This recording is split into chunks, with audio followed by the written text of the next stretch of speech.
divadlo. Lenka a Dado ležali v postielke a ocko čítal rozprávku o princeznej so zlatou hviezdou na čele. Mali za sebou upršaný, lenivý deň. Väčšinou sa hrali v izbičke a popoludní si spolu s rodičmi pozreli rozprávku v televízii. Chvíľu potom, ako Lenka zaspala a izbičku zaplavila tma, sa Dado ocitol v lúči svetla, cez ktorý sa k nemu blížil jeho zelenomodrý balón. Nasadol a vznášal sa čarovnou cestou smerom k planéte Mojkáčovo.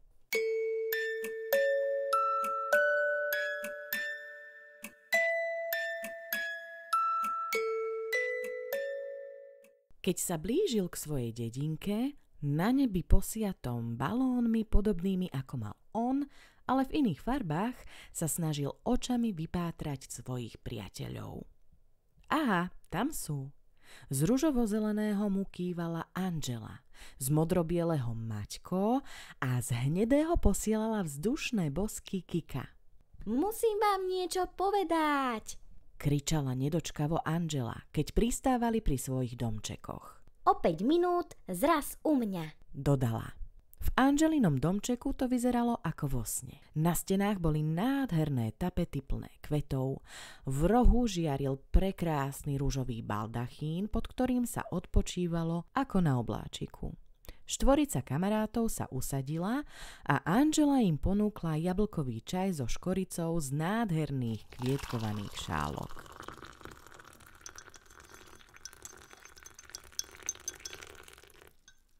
budeme hrať divadlo, zahlásila Mojkáčka s obrovským nadšením. Dnes ma moje dieťa Karolinka vzala do škôlky. S deťmi mali vystúpenie pre svojich blízkych, takže som nemohla chýbať. Posadila ma na stoličku celkom dopredu, vyhrkla Angela takmer na jeden dých.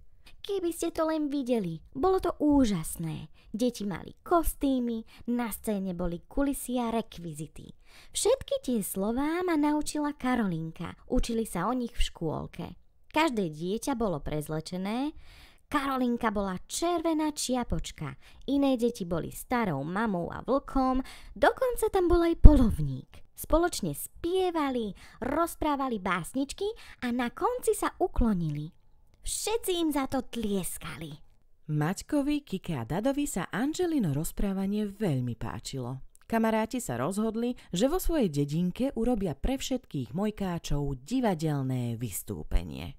Dohodli si plán príprav a pustili sa do toho. Maťko a Dado pripravili pozvánky. Stálo na nich. Divadelné vystúpenie o červenej čiapočke dnes napoludnie na námestí. Všetci ste pozvaní. Pozvánky ozdobili svojimi kresbami, nálepkami a trblietkami a doručili ich do každej schránky v dedinke. Kika mala na starosti kulisy, rekvizity a kostýmy. Zmajstrovala prekrásne drevené pódium, nechybala na ňom opona a za ňou veľké stromy z kartónu, pripravený bol aj domček a posteľ starej mamy. Angela zatiaľ pripravovala scénár. Pre každého z Mojkáčov napísala básničky a pesničky. Keď bola scéna hotová, začalo sa skúšanie.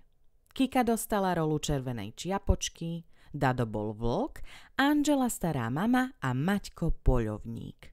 Išlo im to výborne a nesmierne sa tešili, ako svoje umenie predvedú pred celou dedinou. Keď sa blížilo poludnie, štvorica spoza opony sledovala, ako sa námestie zaplňa zvedavými Mojkáčmi.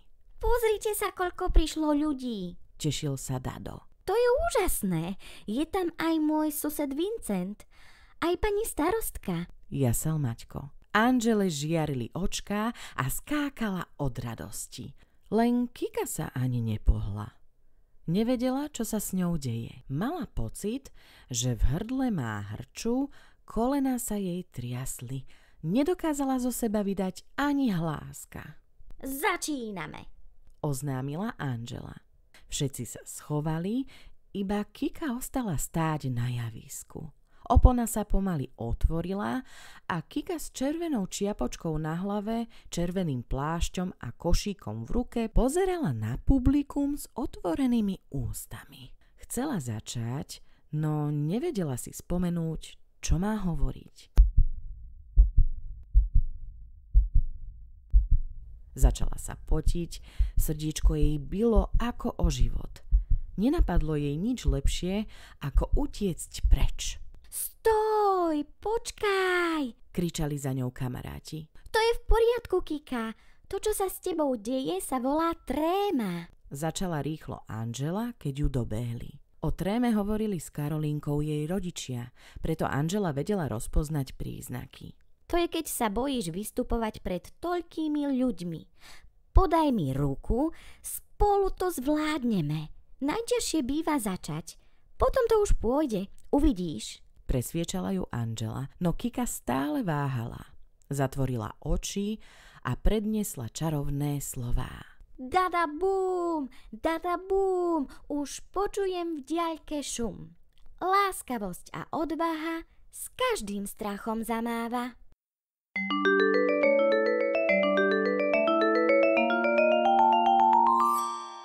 Meno Kikinho dieťaťa sa rozsvietilo a do jej srdiečka prúdila odvaha.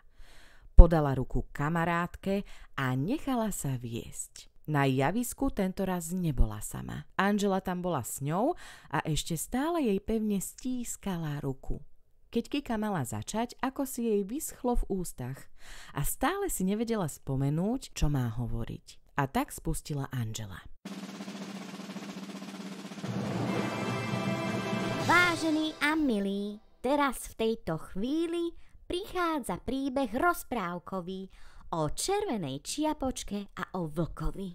Vtedy, ako by z Kiky spadol veľký kameň. 3-krát sa zhlboka nadýchla a začala.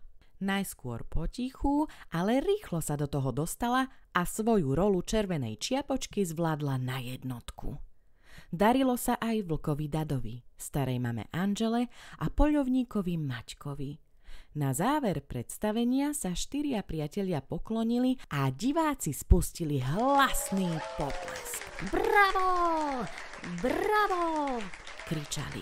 Úžasné! Znelo z publika. Keď po nich neskôr prišli balóny, aby ich opäť preniesli k ich deťom na zem, cítili v sebe obrovskú hrdosť a nadšenie.